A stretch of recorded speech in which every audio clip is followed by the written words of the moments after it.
तो खबरों बढ़ते आगे। दिल्ली में बाबा चैतन्यानंद के मामले में एक बेहद अहम खुलासा सामने आया है। बाबा चैतन्यानंद करता था कई युवतियों से चैट। बाबा के मोबाइल चैट भी मिले हैं जिसमें अश्लील मैसेज छात्राओं को भेजा करता था, बेबी डॉल लिखा करता था, बेबी बेटी इस तरीके के नामों से संबोधित किया करता था।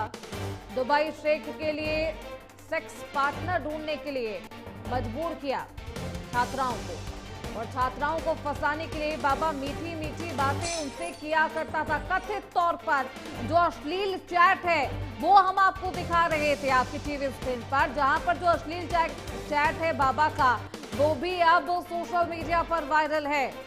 छात्राओं को बेबी डॉल और बेबी बेटी कहकर पुकारता था और ऐसे प्यारे नामों से उन्हें संबोधित किया करता था, जबकि दूसरी तरफ उन्हें दुबई शेख के लिए सेक्स पार्टनर ढूंढने के लिए कहता था, मजबूर कर रहा था। बाबा के लीक हुए संदेशों से ये चैट बॉक्स को आप देख सकते हैं और समझ सकते हैं कि बाबा की मानसिकता कैसी रही होगी छात्राओं के प्रति।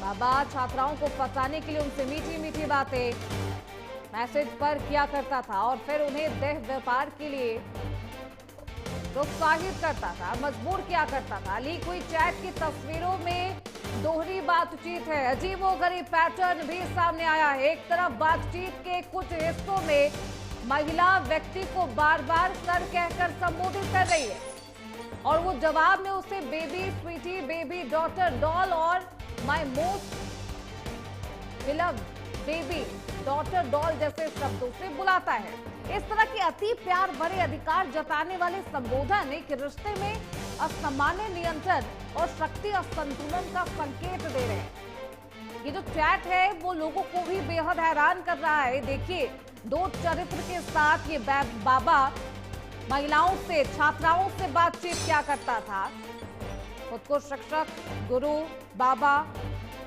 बताता था और दूसरी तरफ इस तरीके से अश्लील हरकत, अश्लील बातें इन महिलाओं से क्या करता था। हालांकि चैट्स का जो सबसे अहम सबूत है वो तब सामने आता है जब एक व्यक्ति सीधे सीधे महिलाओं को जिस्म फरोशी के लिए मजबूर करता है। एक मैसेज में साफ तौर पर बाबा चैतन्यानंद ने लिखा है, one Dubai sheikh wants to sex partner, do you have any nice friend. एक दुबई शेख को सेक्स पार्टनर चाहिए, क्या तुम्हारे पास कोई अच्छी दोस्त है।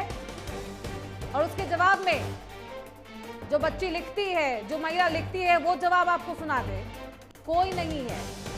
तो बाबा पूछते हैं, हाउ इट्स पॉसिबल, ये संभव कैसे है। और फिर उसे अपनी क्लासमेट या फिर किसी जूनियर को लाने के लिए दबाव डालता है ये बाबा, ढोंगी बाबा। और चैट में एक और बेहद अजीबोगरीब और आपत्तिजनक मैसेज भी है जिसमें ये व्यक्ति छात्रा से, जो महिला है, उससे बातचीत करता है, उससे पूछता है, you will not sleep with me, क्या तुम मेरे साथ नहीं सोओगी।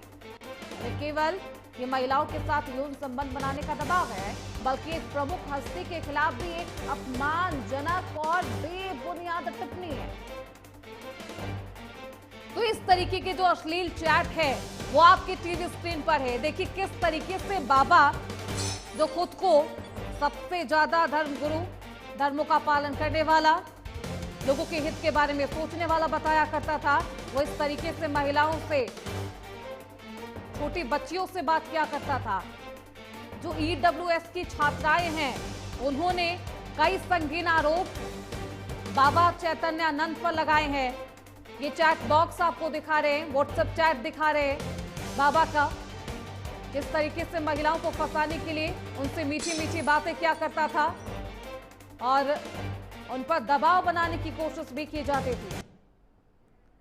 साफ तौर पर बाबा गिरफ्तार तो है, पुलिस प्रशासन के शिकंजे में है, लेकिन इस तरीके की जो चैट बॉक्स है वो लोगों को हैरान कर रही है कि दोहरा चरित्र रखने वाला ये बाबा ना जाने कितनी ऐसी मासूम छात्राएं हैं जिनकी जिंदगी को बर्बाद कर दिया होगा। तो बाबा महिलाओं को, छात्राओं को फंसाने के लिए उनसे मीठी मीठी बातें किया करता था। सीधे रुख करेंगे न्यूज रूम की तरफ। हमारे साथ हमारे वरिष्ठ सहयोगी ओम प्रकाश जी न्यूज रूम से जुड़ चुके हैं। ओम प्रकाश, देखिए एक के बाद एक बेहद अहम खुलासे हो रहे हैं चैतन्य आनंद के खिलाफ। बाबा कहना तो खैर अब उचित नहीं होगा ओम प्रकाश जी, लेकिन अब जो नए खुलासे हुए हैं इसमें ये साफ तौर पर दिख रहा है कि बाबा दोहरा चरित्र रखता था, महिलाओं के साथ गंदी बातें भी करता था। जो महिलाएं, जो छात्राएं आरोप लगा रही थी, जो 17 छात्राओं का आरोप दर्ज किया गया है, वो अब सही साबित हो गया। देखिए, आपने बिल्कुल सही कहा। संत के वेश में वो एक कह लीजिए राक्षस था या कह लीजिए कैसे वो मासूम लड़कियों को लुभाता था, उनको लालच देता था, उनसे गंदी गंदी बातें चैट पे करता था, उनको दुबई के शेख के लिए खोजता था लड़कियां कि दुबई को शेख के लिए लड़कियां भेजी जा सके।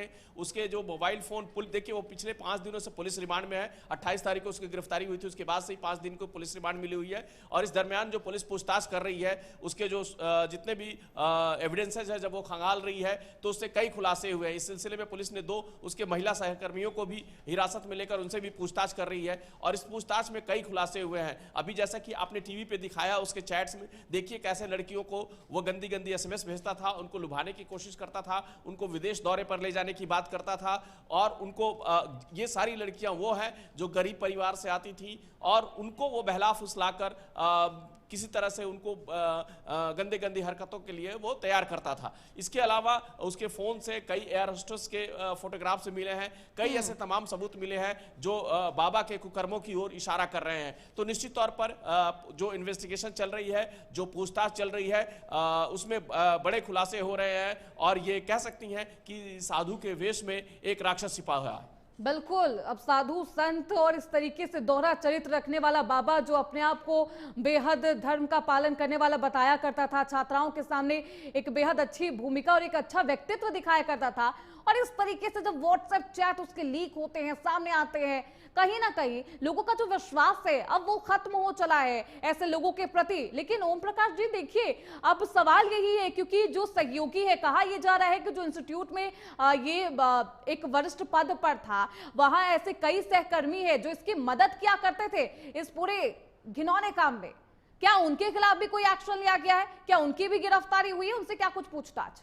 जितने भी कर्मचारी हैं उनसे पूछताछ कर रही है, कुछ लोगों को हिरासत में भी लेकर उनसे पूछताछ की रही है। वो महिला कर्मी जो उसके सहयोगी थे, उनके जरिए वो लड़कियों को अपने जाल में फंसाता था, उनको जरिए वो खबर भिजवाता था, उनको बोलता था कि मेरे कमरे पे भेज दो, और लड़कियों को तरह तरह के लुभावने वो वादे करता था, उनको विदेश ले जाने के वादे करता था, उनको जो SMS करता था उनमें तरह तरह के प्रलोभन देता था। तो निश्चित तौर पे बाबा जो है, जो इंस्टीट्यूट में जो लड़कियां थी और उनके साथ कई तरह के उनका यौन शोषण करने की जितने भी कोशिशें होती थी, तमाम वो कोशिशें करता था। और ये भी देखिए, एक तरफ चरित्र वो अपने संत का बनाया हुआ था, अपने आप को स्वामी कहता था, लेकिन जैसे ही कहते हैं ना कि रात होते ही वो शैतान में बदल जाता था, तो उसकी शैतानी हरकतें शुरू हो जाती थी और वो लड़कियों को जो है वो पूरी तरह से अपनी जाल में फंसाने की कोशिश करता था। और इसमें जो संस्था है, जो उसकी जो महिला सहकर्मी है या बाकी दूसरे कर्मचारी हैं, वो भी लड़कियों पे दबाव बनाते थे। 17 लड़कियों ने जो अपना FIR दर्ज कराया है, जो अपनी शिकायत दर्ज कराई है, उसमें उन्होंने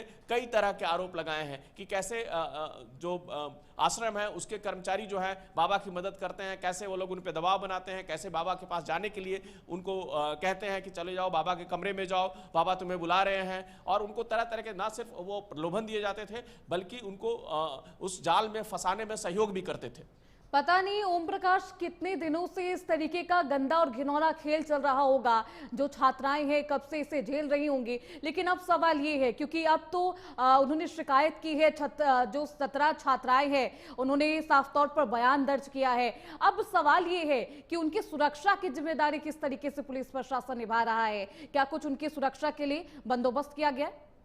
देखिए, संस्था की तरफ से तो संस्था जो है वो वहाँ पे इन कर्मचारियों से जुड़े सभी लोगों को भी वहाँ से हटा दिया गया है। नई मैनेजमेंट वहाँ पे काम कर रही है और वहाँ पे इस चीज़ पे 24 घंटे इस बात की निगरानी रखी जा रही है कि बच्चियों के साथ फिर कोई दुर्व्यवहार ना करे, उन पे कोई प्रताड़ित ना करे, उन्हें डराने धमकाने की कोई कोशिश ना करे। क्योंकि इन लड़कियों के बाद में जब इनसे सवाल जवाब होंगे, जब इनसे इनकी गवाही होगी, तो निश्चित तौर पर इनकी गवाही बहुत अहम होगी। इसलिए इस बात की पूरी कोशिश हो रही है, पूरा ध्यान रखा जा रहा है कि लड़कियों का पे कोई किसी तरह का दबाव ना बना पाए, वो अपनी बयान से या अपने मुकदमे से वापस ना हट जाएं या मुकर ना जाएं। इसके अलावा एक और जो जानकारी आपको मिली है जो पुलिस को खंगालने में, वो है कि इसके तार जो है कई विदेशों में जुड़े हुए हैं। जैसे कि हमने अभी जिक्र किया कि जो दुबई के शेख हैं या अरब देशों को जो शेख हैं, उनके लिए लड़कियां भी खोजने का काम ये शैतान करता था। तो निश्चित तौर पे इसके तार बहुत लंबे हैं और इसकी जो पहुंच है वो कई देशों में फैली हुई है। पूरा एक नेक्सस काम कर रहा था और उनमें ये मासूम और गरीब लड़कियों को फंसाकर और उनका बिल्कुल बाबा के अलावा और भी कई लोग होंगे जो इस पूरे पर्दे के पीछे एक बेहद अहम रोल निभा रहे हैं। उनके खिलाफ भी पुलिस प्रशासन बेहद सख्त एक्शन लेगा।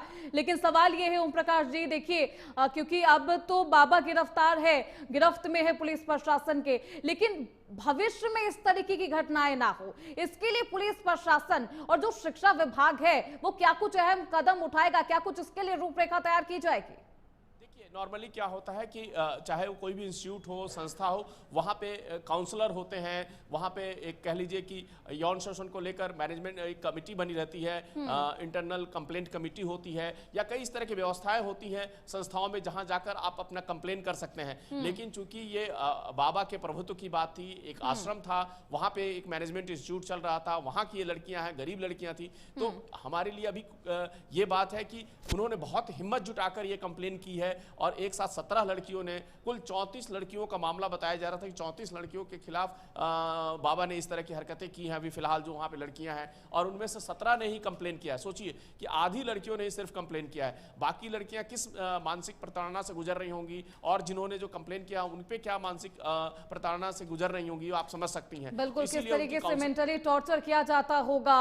और अभी क्योंकि सुरक्षा घेरे में है इन तमाम जो छात्राएं हैं, उन्हें पुलिस प्रशासन का प्रोटेक्शन है, लेकिन इन सब के बावजूद जो घिनौना खेल है बाबा का वो अब सामने आ चुका है। ऐसे कई खुलासे हैं जो लगातार सामने आ रहे। बहुत शुक्रिया ओम प्रकाश जी आपका इन तमाम जानकारियों के लिए। खबरों बढ़ते हैं आगे। सिंगर जुबीन गर्ग केस से जुड़ी एक बेहद अहम खबर सामने आई।